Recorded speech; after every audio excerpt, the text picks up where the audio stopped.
Welcome, welcome. I'm going to be performing a testing of IOPS duplication on the dedupe database on Windows. This can be performed on a disk or a dedupe database. In this case, we're going to do it on a dedupe database. I would have to say before I get started that proceed with caution, stop, proceed with caution. Do not do this if you don't have advice from Commvault support. Only do this with Commvault support on the line, testing it with you, showing you how to do it, whatever. Don't do it by yourself. You could break a lot of things. You could really fill up your hard drive, your dedupe database, or any hard drive, and it could really be a big problem for you. So proceed with caution. Stop, think it over. Don't do it before you talk to Commvault support, if you will. Okay. So the procedure is log into your media agent where you want to test the storage disk or volume. Okay. Stop the media agent services. Ensure that there's no SIDB2 processes running on the media agent. And this tells you from Windows, verify the Windows Task Manager process tab that there's no SIDB no SIDB running right here, this one. So then we're going to go to software installation directory, base folder, right click on IOmeter, and then click run as administrator. So let's first go to here, number 3. We'll take a look at it. So number 3, all of our services are not running. There's no processes.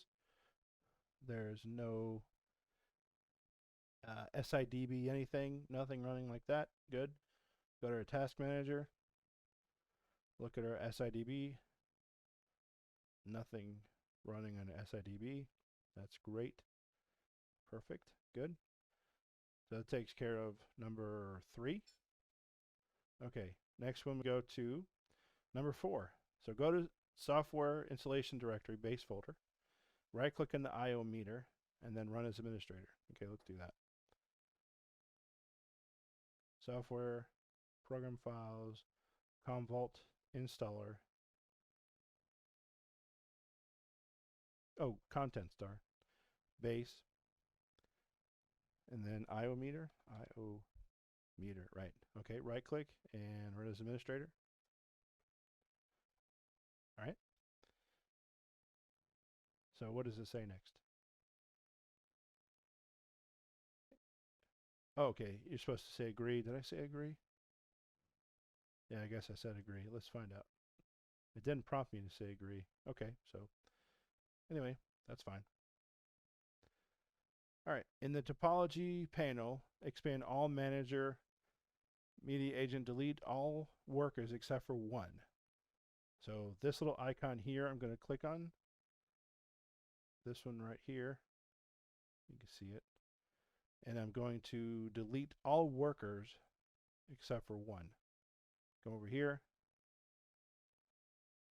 So here, delete all workers except one.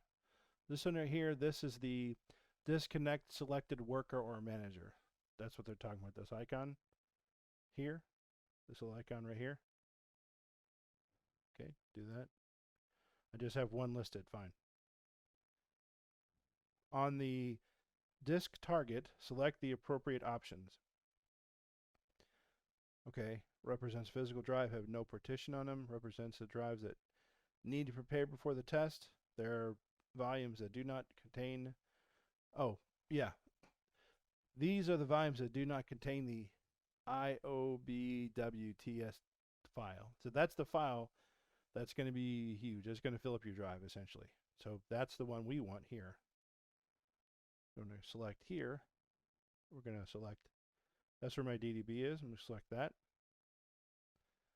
All right, now on to number 2. In the maximum disk size and starting sector boxes, select the default value of 0. Okay, maximum, okay. 0, that's default, 0, okay. That's this one right here. Okay, number 8. On the Access Specifications tab, in the Global Access Specifications box, create the IOmeter profile for the IOPS measure tests. Okay, so access specifications tab. Okay, here's the access specifications tab. All right. Okay. So double click on default. Double click on default. In the edit access specification dialog, change the following. The transfer request size is 4K block size. 4K block size. Okay. Total transfer request size 4K, 4 kilobytes. Okay. The percent read write distribution to 50 reads and 50 writes. Percent, okay, right here, on the right here. 50 reads and 50 writes.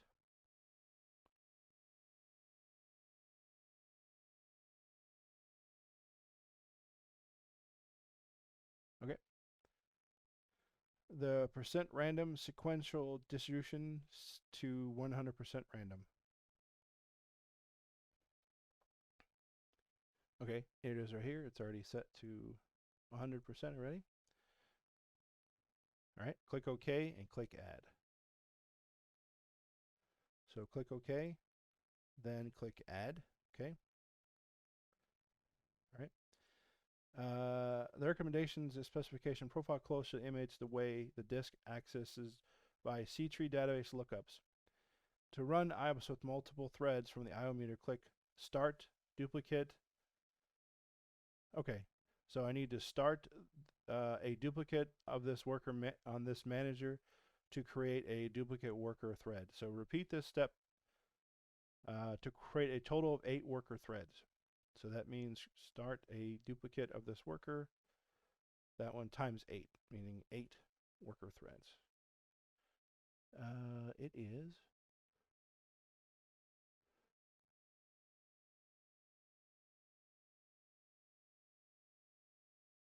it is right here. Start a duplicate of this worker on this manager. Okay, so 8 times. So total 8, so I do it 7 times. 2, 3, 4, 5, 6, 7, 8. Okay. All right. Looks like they're all selected, like I want them to be. On the results display tab, set the update frequency to 5 seconds. On the results display tab, set the frequency to 5 seconds. On the test setup tab, under runtime, in the minutes box, enter 30. Since I'm only going to do it a couple, like 1 minute, I'm going to set this to 1. I don't want to set it to 30 because it's going to take a long time. So I'm just going to, maybe I'll set it to 5 minutes actually. Instead of 30, I'll run it set it for 5. And normally it's 30, but I'm going to set it for 5 because I have a lab.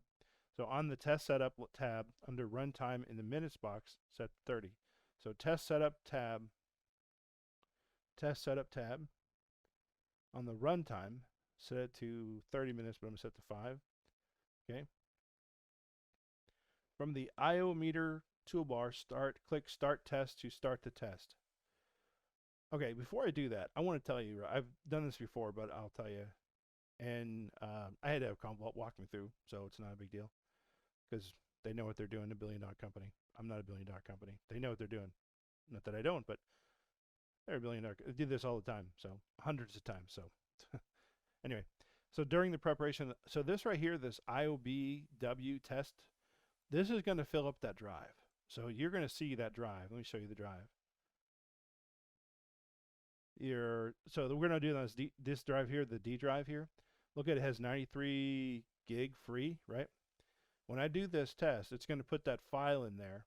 It's going to put this file called iobw.tst inside there, and it's going to make this full. It's going to fill it up, essentially. So you're like, why? Why is that? But that's how it works. That's why it's important that you really take care and what's the word? What is it?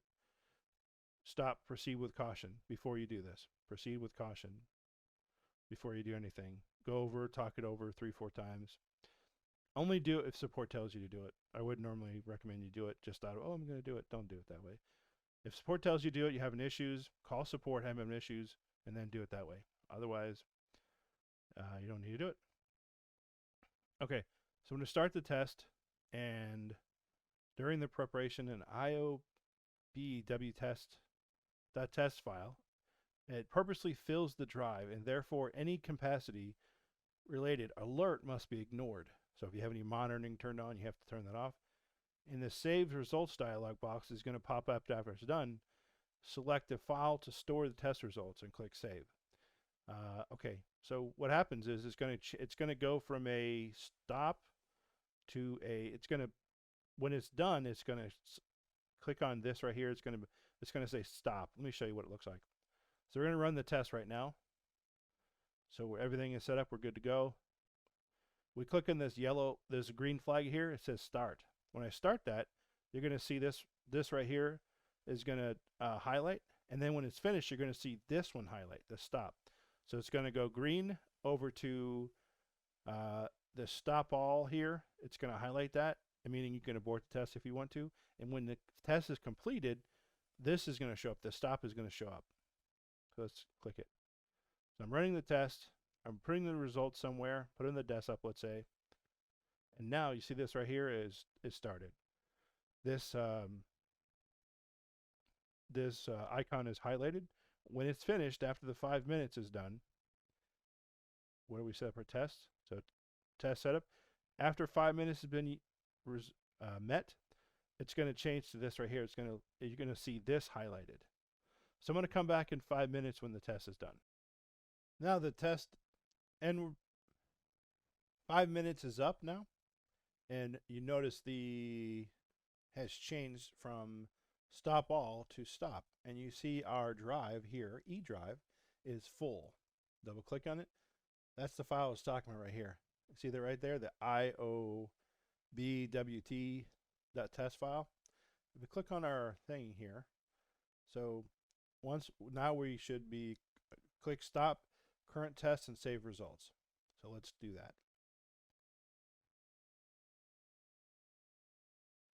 Okay, let's stop it and save results. It's going to save these results here.